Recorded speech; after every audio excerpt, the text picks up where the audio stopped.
Instrumentation thread, the other one that we talked about back in chapter 5. So this one should seem very familiar. And really nothing to add from what we talked about in chapter 5.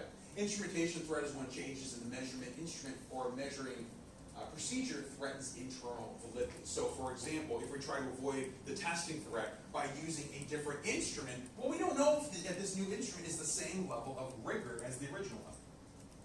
Again, the problem with our vice principal in her SAT preparation program is, what if her new instrument that she's used is just easier than the previous one? So what if people score better because it's an easier test and it's not the same level of rigor as the previous one? So anytime you start changing your instrument, if reaction time and measurements become less accurate during the experimental than in the controlled conditions, if you're doing like a reaction time type of thing. The example that your authors give in the textbook must have been popular at some point because they call it the classic problem, but I've never really encountered this. So they call it the classic rubber ruler example. I don't know of anyone that uses rubber rulers. Usually they're made out of wood. Which I guess if wood gets wet, the same issue can happen. The example that they give is if you use a rubber ruler and you're constantly using it, eventually it might stretch a bit and distort. So in other words, 1 inch at the start of the experiment might actually be a little bit longer by the end of the experiment, because if you're using and handling the rubber ruler, it might stretch over time because rubber stretches. And again, I suppose wood might as well if wood got wet. But anyways, so that's the supposed classic rubber ruler example. If you were using a rubber ruler, it might stretch out over time. Thus, your instrument is changing.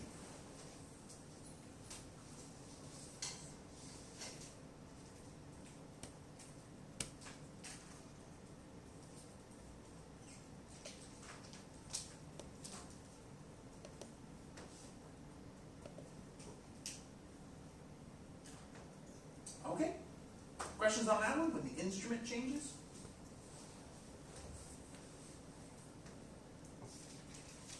Okay. Statistical regression thread. Okay. This one requires some backstory to make sure that we're okay with this. Okay. This occurs when subjects are assigned to conditions on the basis of extreme scores. The measurement procedure is not completely reliable, and subjects are retested using the same procedure to measure change on the dependent variable. Okay, so we have to, before we can even talk about this, I must make sure that everyone's okay as far as what does statistical regression even mean? So first of all, does anyone know what that means? Statistical regression. Kind of, but what does it mean to regress? Yeah, regress. Regress to the mean. Has anyone ever heard that before? Regressing to the mean? To go back to. Right, to go back to, but go back to, so when I say the mean, what's mean? In stats, mean is the average. Yeah, like the average. So, if you ever have heard of the term regressing to the mean before, it's the idea, and this has been consistently documented in statistics, extreme scores do not last. So, for example,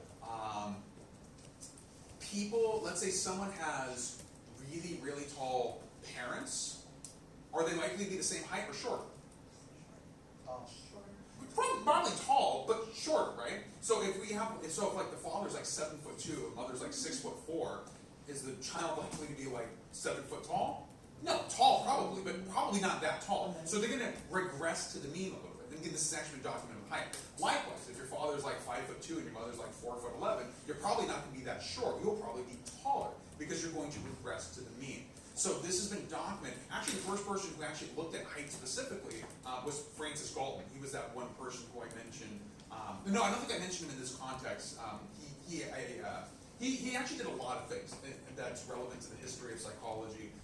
He was one where I didn't mention him, or I don't think I did. He was actually one of the inspirations behind kind of the interest in eugenics and psychology. So sometimes I think I mention him when I bring up Lewis Terman, again, the guy who I brought up with the big longitudinal study. Francis Galton was one of the first individuals who got really interested in eugenics. He was really into statistics, and so that's where he got the idea from. Anyways, so extreme scores generally don't last. If you're a fan of sports, and what's going on, this is baseball right now. I don't like baseball. Yeah, soccer just, yeah. Oh, so here's a good example. So if you followed the Women's World Cup at all, and if you're familiar with soccer, scores are generally low. Like 0 to 2 is like pretty much probably like an average score for soccer. If you followed the Women's World Cup at all, the first match that the United States team went up against Thailand, they scored 14 goals. That's an extreme score. Did they even come close to that ever again? Even though they're a really good team, they won the whole thing. Did they ever even come close? No, that's an extreme score. It's not consistent. Now, of course, you could argue, well, they didn't go up against Thailand again. Even if they played Thailand again, it's extremely unlikely that they would score another 14 goals. It would probably be closer to the mean. That would be an extreme score. So again, think of whatever sport you like, whatever team, athlete, whatever staff, they very rarely can withhold extreme scores. You always regress back to the mean. Extreme scores ultimately don't hold up. So does that make sense as far as what regression to the mean is? Okay, so now that we understand that, how does that apply to this threat, the statistical regression threat? Okay, let me give you a scenario, and now that you're familiar with regressing to the mean means, let me see if you can figure out where the problem might be. Okay, so I am going to do a study, and I believe that I have invented a new drug that is going to be super effective at treating clinical depression. Now, what I'm going to do is I'm limiting this study only to people that actually have been diagnosed with clinical depression. Now, what I'm going to do is I want to see if this is more effective for like severe depression versus milder cases of depression. So that's going to be my two experimental groups. So in experimental group 1, I'm going to have, first of all, I'm going to have everyone take, this is a very popular inventory to assess depression, the Beck Depression Inventory, created by Aaron Beck. So I'm going to have everyone take this. Now, I believe that Aaron Beck, the Beck Depression Inventory, I believe goes from like 7 to 30, something like that. They go close. They're probably up. So I'm going to say those that have severe depression score 25 or above. So in group A is going to be only those that score 25 and above. And then in group B are going to be those that score between, let's say 15 and 20, which I think is like mild depression, like a mid-range score. So mild depression versus severe depression, that is going to be my two groups. Now, over the course of a month, or actually it's probably going to be longer than that because most psychiatric drugs take a while to sort of kick in. So over the course of 3 months, they're going to take this medication on a regular basis. Now at the end of the 3-month period, I'm going to once again test them using the Beck Depression Inventory. Now what I discovered is those that had mild depression, they got a little bit better. Those with severe depression, they got a lot better. And they're basically down at the level of those at the mild depression. So I might be tempted to conclude, wow, this drug is somewhat effective for those with mild depression, but it seems to be really effective for those with severe depression. So, considering this, what could be the problem with, in other words, I'm attempting to say my drug is the cause, the effect is profound improvement. What weakens my ability of being able to establish that based on how I set it up and considering this threat? Where's the problem? Those with mild depression. It's not with mild depression. Where it's with those with, well, the only group is severe depression. Where's the issue?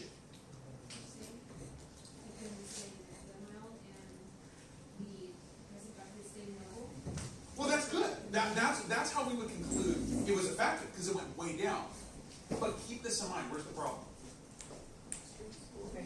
They had an extreme score. I limited that first experiment group to only those with an extreme score. Only those that had the most depression, scored at the most severe level on the BDI, the Beck Depression Inventory. So, I'm tempting to conclude that this drug works well for severe depression. What might have actually happened? And what might be a better explanation? Because it's extreme. And what did we just establish? Extreme scores generally don't hold up. So over the course of 3 months, maybe the drug only accounted for a tiny part of their improvement. Just like those that had the mild depression only got better by a little bit. So maybe those in the extreme condition, they actually only improved slightly by my drug. Maybe the rest of their improvement was because they were going to get better regardless. Maybe in that 3-month period, they were not going to still be at a severe level of depression. So what if after 3 months, what if I observed them with no drug, and what if they almost went down to the mild level of depression with no intervention? So we don't know that, and that's what, again, it weakens our ability to establish cause and effect. And so that's the problem with having extreme scores. So does that one make sense? Okay. So yeah, it's a problem when you assign people based upon scores. Because if you limit a condition to extreme scores, one way or the other, most likely people will move for no other reason than extreme scores generally do not hold up. And again, it's been documented with many different variables by statisticians over the course of many, many years. So it's an easy issue to avoid. Just don't assign people based upon extreme scores. Or, and again, if you're not assigning people based upon extreme scores, it's still something worth being mindful about. Because again, extreme scores generally don't hold up consistently. People generally regress to the mean. Okay, any questions on that one?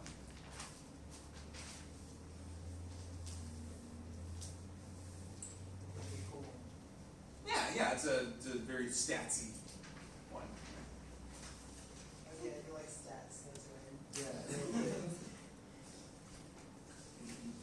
All right, the infamous selection threat.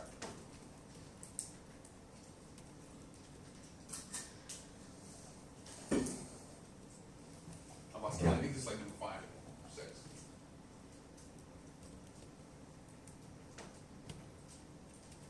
Okay, selection threat occurs when individual differences are not balanced across treatment conditions by the assignment procedure. I've probably explained this one already a few times, but now we're officially going to talk about it, and I'll revisit some of those examples that I think I probably mentioned at some point.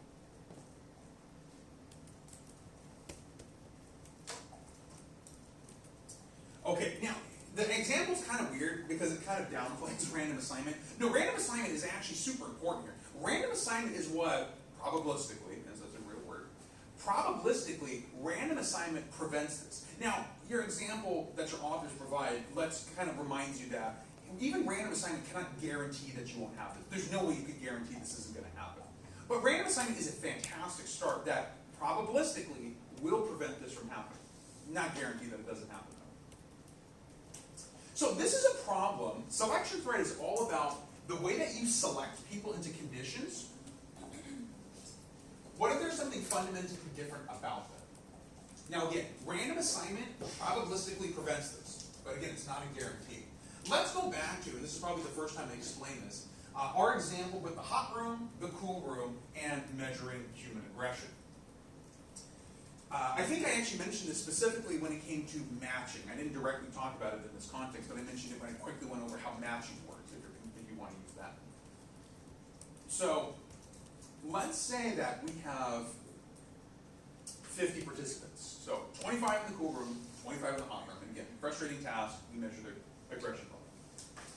And let's say that out of our 50 participant, 10 are psychopaths. So they have antisocial personality disorder. Now, if you're familiar with that disorder at all, people are prone to violence that have that disorder. And 10 would be a rather large number that would happen to get in the study out of 50. But let's just say there are 10.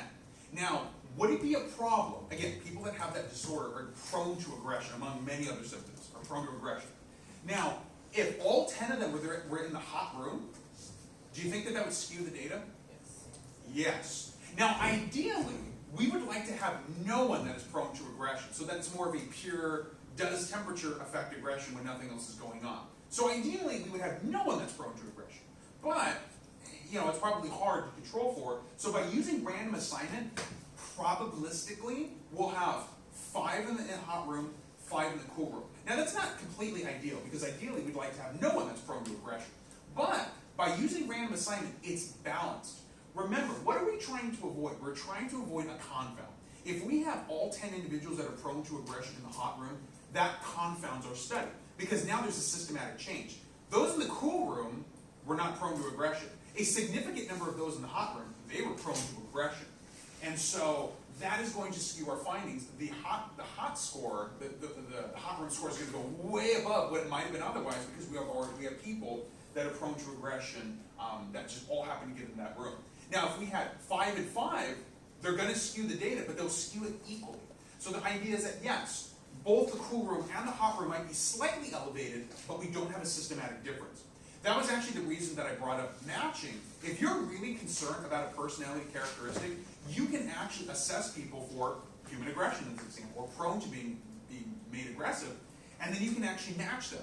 Guarantee that 5 are in the cool room, the other 5 are going to be in the hot room. That way you can guarantee that you don't have to worry about that specific trait and it's balanced out. Again, it's not the most ideal solution, but at the very least, it makes sure that you don't have a confound. In other words, you don't have all aggressive people in one condition and not the other, equal number of in both.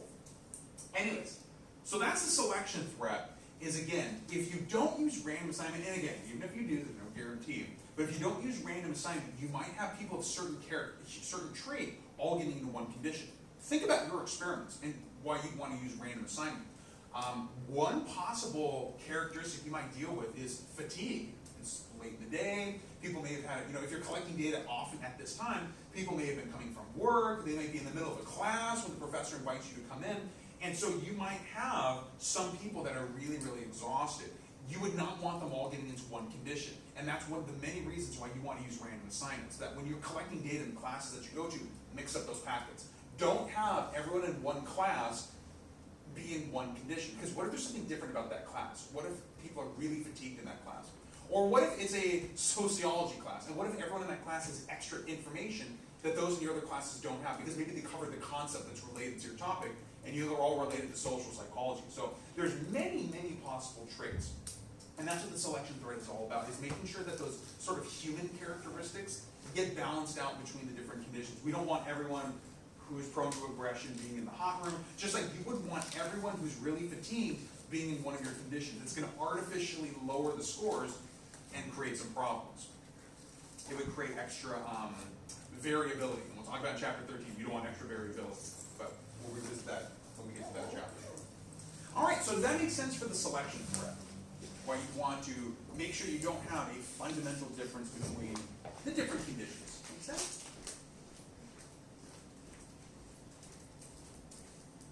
All right. Next one. Another one that we already sort of talked about, but it's a little bit different in this context. Subject mortality threat.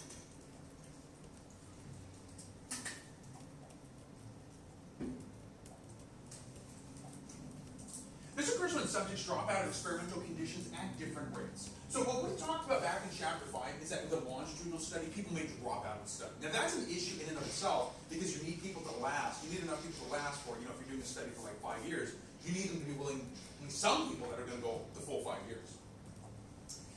A little bit different when we're talking about it in terms of an experiment. So you all, your experiments are set, ready to go.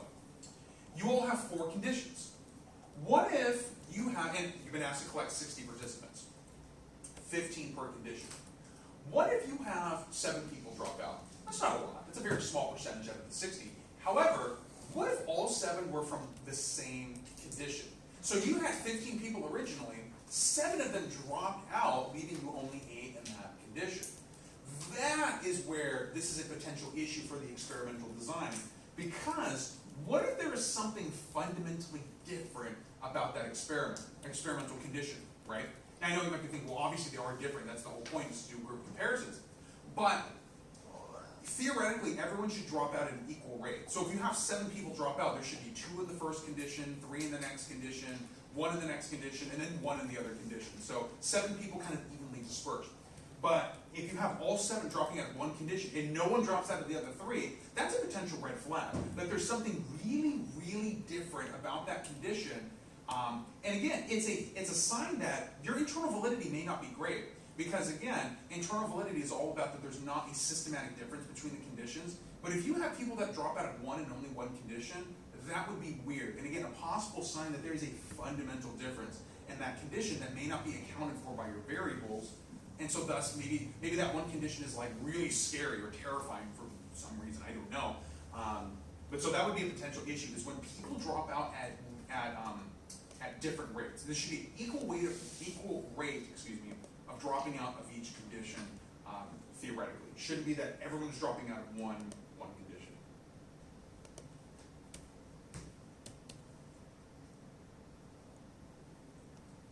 And of course, as your slide points out, it could certainly result in differences in a score. So for example, like an anxiety score, like for example, if people that have like a high level of anxiety are dropping out, it may look like, oh, this condition did very well because the average anxiety score is really low. Well, maybe it's not that things got better. Maybe it's because all the people with really high anxiety just left the study because they were too uncomfortable about being in the study. And so it looks like, oh, we actually have a good finding here, but not really. It's just that those with the high anxiety scores, they all just bailed. You were only left with those that had a low anxiety score. So it looks like things got better, but not really. It's just the people with the high anxiety score, they dropped out. So it artificially lowered the score. And again, ultimately, subject mortality threat for experiments is when there's differences in rates of dropping out. So, any questions on that?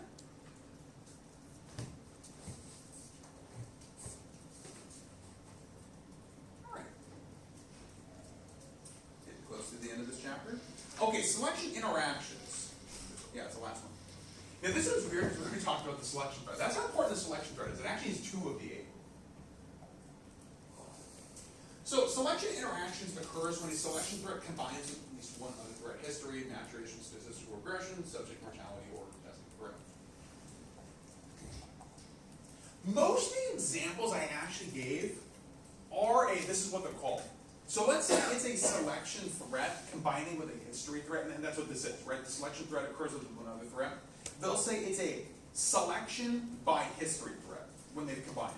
Most examples that I've given you actually do fall into that category, and it's for that reason I don't think, other than a definition, you won't find a scenario with this one, because it's kind of too hard to kind of tease them out. So other than definition, you're not going to find a scenario of selection interaction. But I'll explain it. And again, actually most of the examples I've given you are actually this. So that example I just gave recently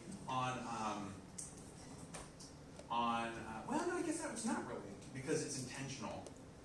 I was thinking the statistical regression, a selection by statistical regression threat would be if you have everyone with an extreme depression score in one group and then everyone with a mild depression score in another group. That's a selection by history threat, because you have a fundamental difference on how you selected them, and it's a statistical regression threat. So that's actually an example for selection by statistical regression threat.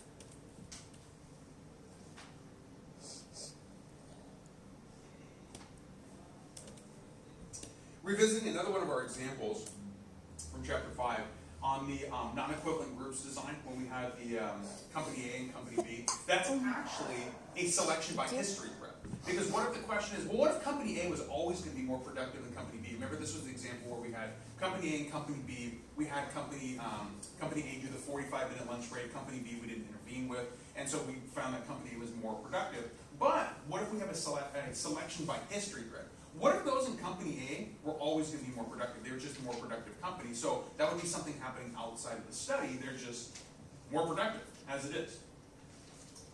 Regardless of what we did, they're just a more productive company.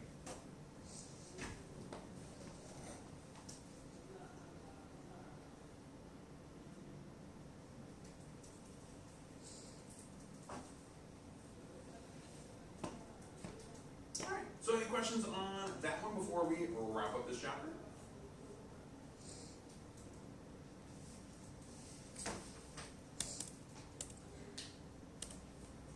Okay.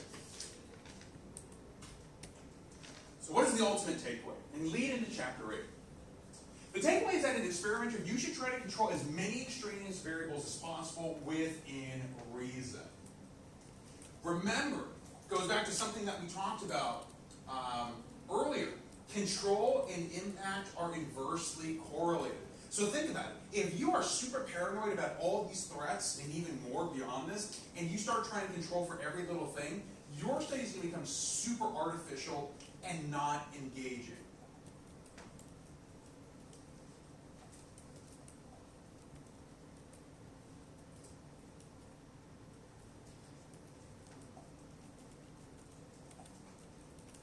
So certainly there are some major ones that you'd want to keep in mind of. How, by the way, would you discover that there is a major internal validity threat you want to be mindful of? Where would you get that answer?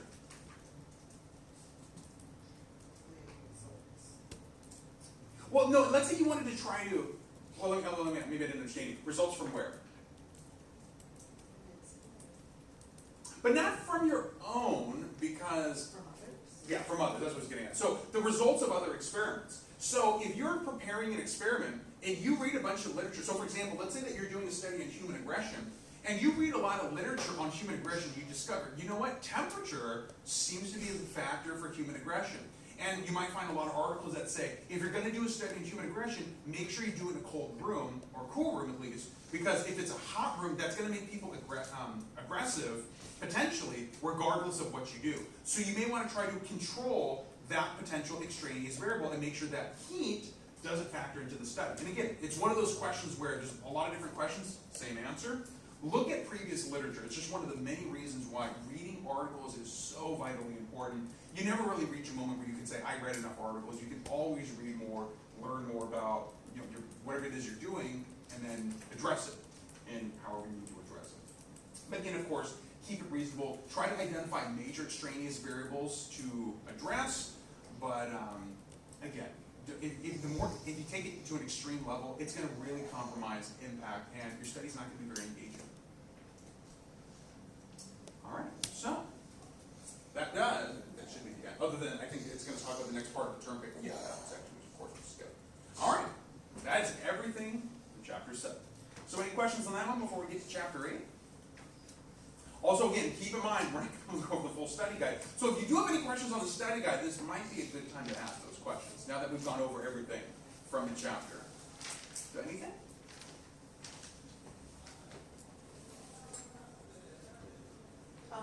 Yeah. The 5 requirements for the experimental hypothesis was that it had to be a synthetic statement that is testable, falsifiable, or simultaneously truthful. Yep. Is that right? Mm-hmm. Yep.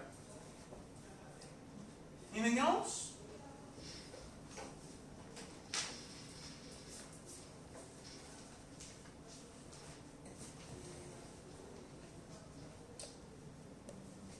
Okay. All right. Well, we'll go on. And again, you can keep asking me questions at any point if you think of something. But again, I don't anticipate we're going to go over the whole study guide or really any of it, because we now have to do all of chapter 8. But again, if there's something that you're not sure of, I'll take questions again a little later.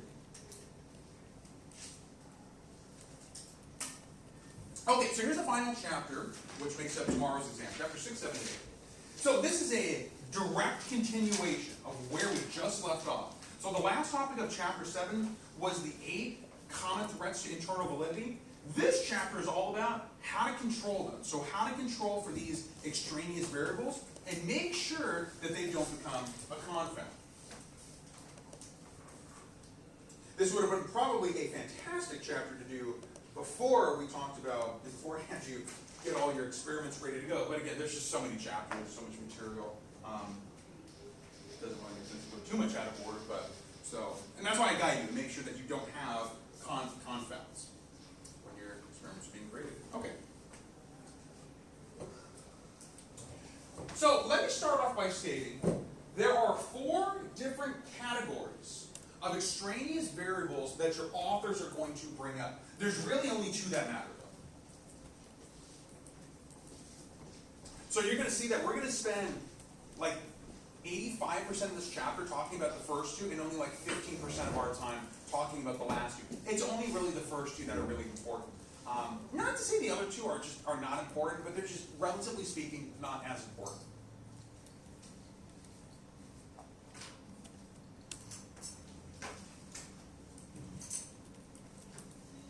And one other thing before we get started with the first category, as you can see, is physical extraneous variables. Again, what we're talking about here is preventing confounds. It is not possible to prevent all extraneous variables. And it's not even recommended that you try to do that because, again, like I just mentioned, at the end of chapter 7, your study is going to be so ridiculously artificial that it's not going to be very engaging.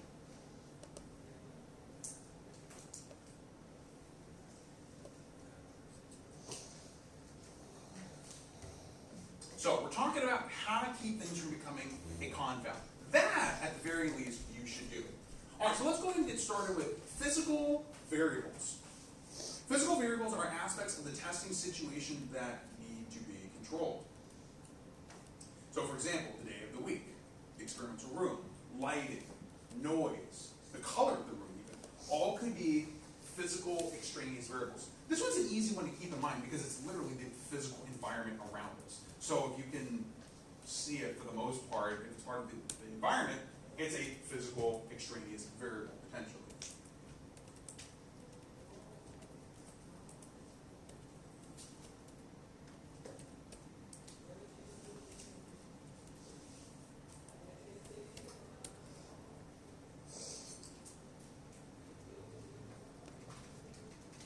Okay, so how can we control physical extraneous variables? And by the way, I don't want to leave you the impression, because there's 3 techniques we're going to talk about. They're not just for physical extraneous variables. They really can be used for all these extraneous variables, but the context that your authors do bring them up in is for the physical extraneous variables, but it's not strictly just for them. It can be used for all of them.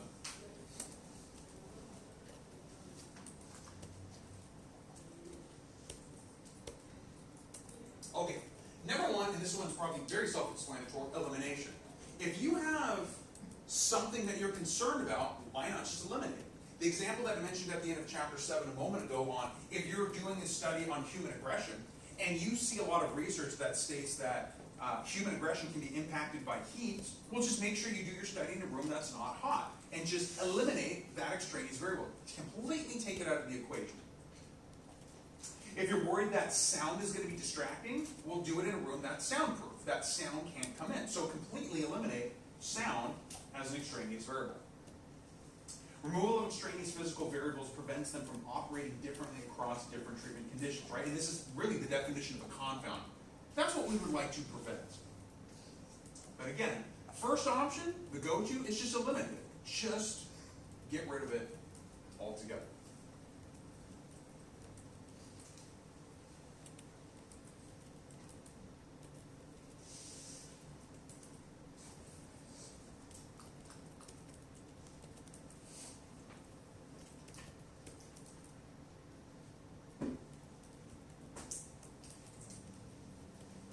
If it's possible, and it might be a little unreasonable to ask during the summer session, but if it's possible, try to pick classes that meet at the same time. Because if you have classes that are meeting at different times of the day, you might have different levels of fatigue, that type of thing. One of the things I suggested is don't go to classes that might have prior knowledge and might be more likely to guess your variables. So maybe you might want to avoid psychology classes. Again, probably an unreasonable expectation for the summer session, but maybe avoid psychology classes that might have students that might be more likely to guess what you're doing. If you can, avoid my morning class because they're probably highly likely to, if not exactly guess what you're doing, have a pretty good idea that you're lying to them, right? Because they're getting the exact same instructions that I'm getting, and right now what we're doing this week is they're actually building their experiments. Their pilot presentations are next week. So they're right in that mindset of designing experiments. So again, if one or two of you show up on Monday, there's a good chance that they're already going to know that you're lying to them in some way, and they might try to figure out what it is that you're doing because they've been prepared and trained the same way that you have. So you might want to just avoid having that problem, eliminate it, don't use that class.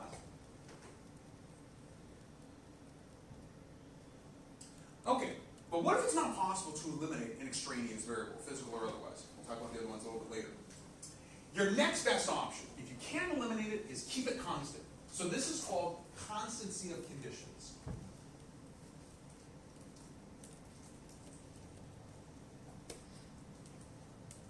Constancy of conditions controls extraneous physical variables by keeping all aspects of the treatment conditions identical except for the independent variable.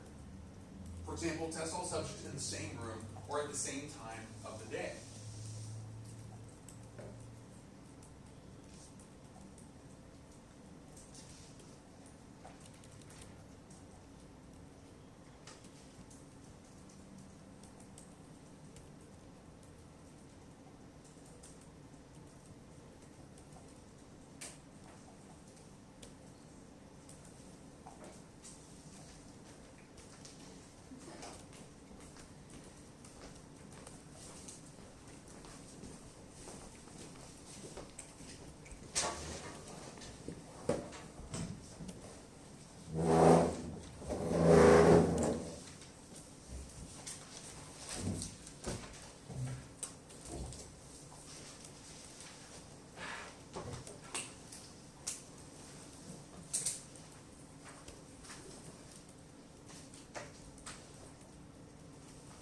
right, let me give you an example.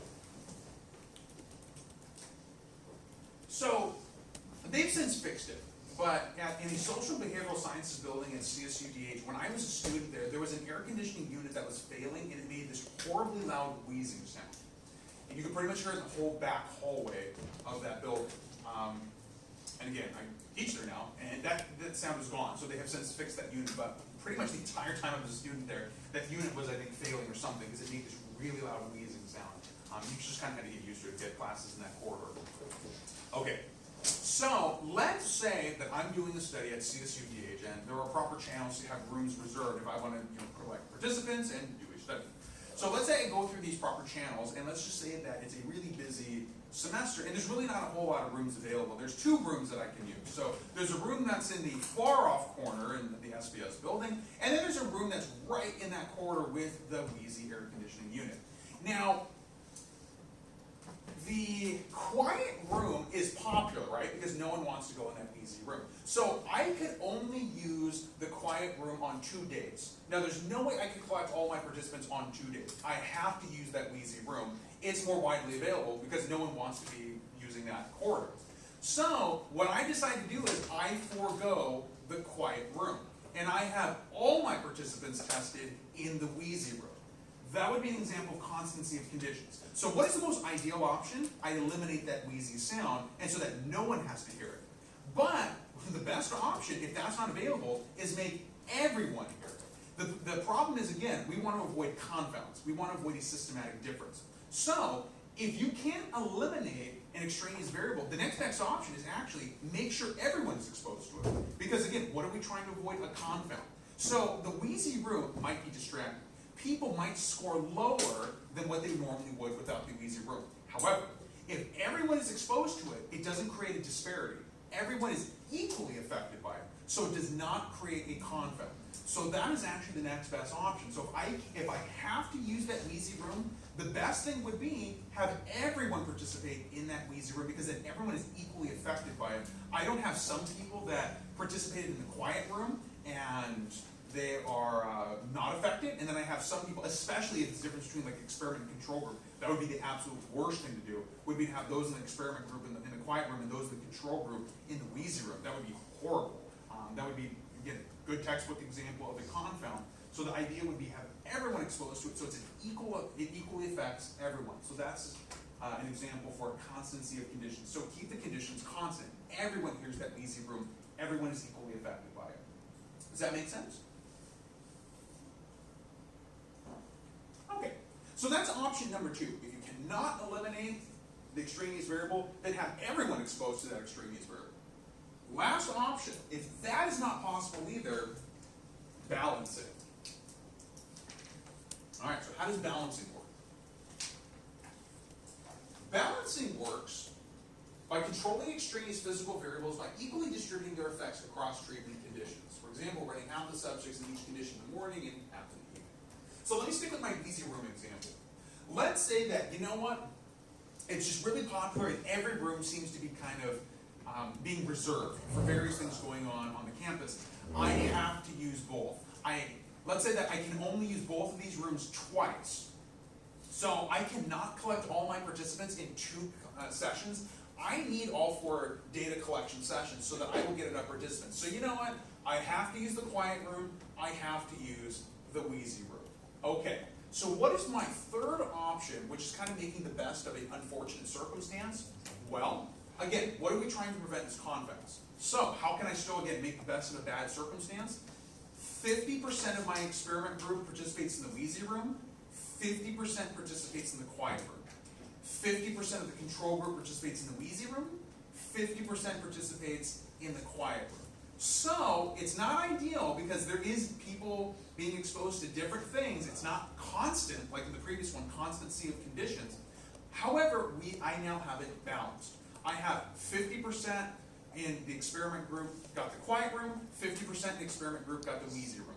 50% in the control group got the quiet room, 50% in the control group got the wheezy room. So it has been balanced. And so again, what is our ultimate goal? And this is better than nothing, of course. Our ultimate goal is to prevent confounds. That is the number one enemy of an experimental design, because it really weakens internal validity. So the best option, if those other two don't work, and again, ideally you'd use one of the other two, the last resort is going to be balancing. This is why you're using random assignment, right? Because you have to go to multiple classes. It would be really nice if you had a classroom that had 60 students in it. Because if you had a class that had 60 students in it and you did it all in one shot, which one would you actually be using? Constancy. Constancy, yeah, constancy of conditions. If you did it all in one shot, you would be actually doing the one that's a little bit better than this. Constancy of conditions. It's not ideal that you have perhaps students that maybe there's something about that class that's biased in some way, but what makes that a little bit better is everyone is biased in the same way. In all four conditions, everyone has that bias. That would be constancy of conditions. However, I don't think there's any classes, especially during the summer, that are large enough that you can do it all in one shot. So you have to go to various classes. Now, hopefully it'll make sense why, from the beginning, I've told you you must use random assignment. Because by using random assignment, you're using balancing. Without random assignment, and certainly for people that ask, can we do one condition per class, I always say no to that. Because if you do one condition per class, you're not even at this point. You're potentially creating a confound. Because what if one class has information about your experiment that the other classes don't have? That's by definition a confound. So that's why I've been advocating from the beginning. Make sure you use random assignment. And again, I think a few of you asked about this. Don't use anything that requires the environment as part of your variable, because if it requires the environment, then everyone in that class has to be in that one condition, and there you go, you have a confound. So that's kind of the explanation that I didn't really get into, because I generally try to avoid talking about terms that we have not officially talked about in the chapter, but that's the reason why. I've told you must use random assignment. Don't do an experiment that requires the physical environment, because then everyone in that class must now be in that one condition, because they're all going to see, if you put something up on the projector, you can't say, don't look, or